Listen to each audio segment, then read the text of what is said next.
Hello traders, this is Cousin Vinny coming to you from theclosingprint.com on June the 11th, 2017. In this edition of your weekend video newsletter, we'll talk about the indices, all of which fared well with the exception of tech in the NASDAQ and the comp. The market trend, S&P 500 is up 8.3% year to date. Rotation has been from growth into value. As you know, this became painfully obvious on Friday, yet we were prepared, taking profits into strength all during the week. Crude was off last week. We had HYG and junk with their trends intact, slightly higher for the week, firming at the 20 SMA Wednesday, Thursday, and Friday. The bond stock ratio is long-term bullish for equities. Tick and Tick-Q institutional sentiment is both bullish for the NYSE and the comp. And we have NYMO and NAMO cycling up.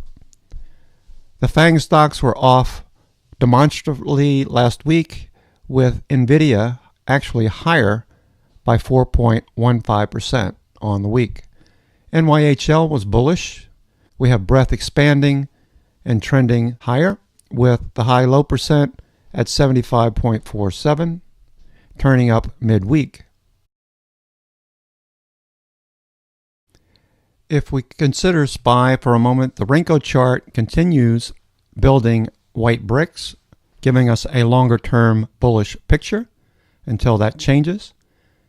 And since Renko is focused on price only, not time, this is a longer-term trend playing out. Copac was turning more so last week. That was before the Friday sell-off in tech stocks. So we'll watch this week for Copac curve to continue to move back to the upside. This chart is bullish until we see a red Renko brick produced. That would likely occur on a close below the 242 zone. If you didn't pay attention to the media on Friday or this weekend, you'd never know that the markets had such a sell-off in tech stocks. SPY did move down to near the 20 EMA, testing the 242 zone right here, with the potential of this volume by price band below as support. If the markets do move to that extent, Renko would also produce a red brick. The 50-period moving average is down below.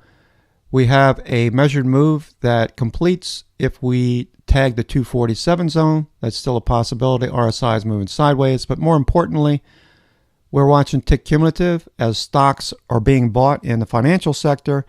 We've been watching for financials to get in the groove and to move higher, helping with sector rotation. We're seeing that now as stocks rotate from growth, tech, and into value, financials, banks, asset managers, insurance, and so on. So if that continues, tick cumulative will likely trend higher along with MACD. Overall, this chart is more bullish than bearish. Prices above the 9 and 20 and trending higher. Despite the weakness, NASDAQ did drop precipitously, rebounded, dead cat bounce towards the end of the day on Friday. However, Arun still pointing to a more bullish scenario in the short term. This is for the NDX 100, which is more weighted towards technology compared to its big brother, the NASDAQ Composite, which you can see here is fairly diversified, as is its bigger cousin, the NYSE. While tech does comprise a fairly large component of the NASDAQ Composite, it's much smaller than what it used to be back in 2001. This is as of 2015 in this particular chart.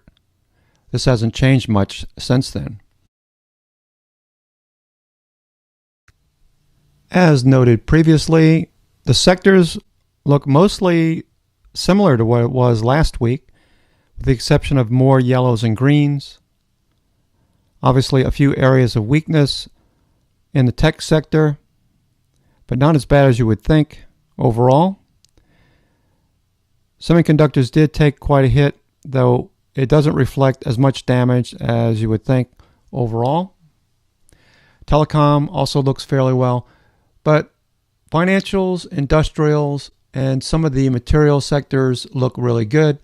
Keep an eye on the chartreuse areas and watch for this to go more to the green this week as financials continue to outperform. We'd like to see that trend more towards the green zone. If you're trading international markets, we've been mostly trending towards yellows and oranges this week and some red. So if you're trading international markets, pay attention to the flow and trade accordingly. We'll be mostly focused on financials, real estate, industrials, and materials this week, so I would recommend that as well. And if you have some tech stocks left, maybe you take some protective puts if you're still in those positions. But for the most part, we won't be trading tech early in the week unless we see a reason to do so. That would come in some unusual buying out of the ordinary as a catalyst. I don't see that happening, but it's something that we'll keep an eye out for early in the week. Here is the Dow Jones Composite. The reason I'm showing this chart is because it covers 65 stocks in 3 sectors: transports, industrials, and utilities. As this is rising, this is bullish for the market. You can see RSI continues to trend. We're above volume by price bands, no overhead supply. Bollinger Bands are expanding, prices above the 9 and 20, about to break out this week. We have increasing and above average volume with MACD trending and stochastic turning up. This is very bullish for the markets, my friends, despite the tectonic shift from growth to value stocks last week on Friday. Okay, that's going to do it for me for the weekend. Traders, this is Cousin Vinny coming to you from theclosingprint.com with your weekend video newsletter.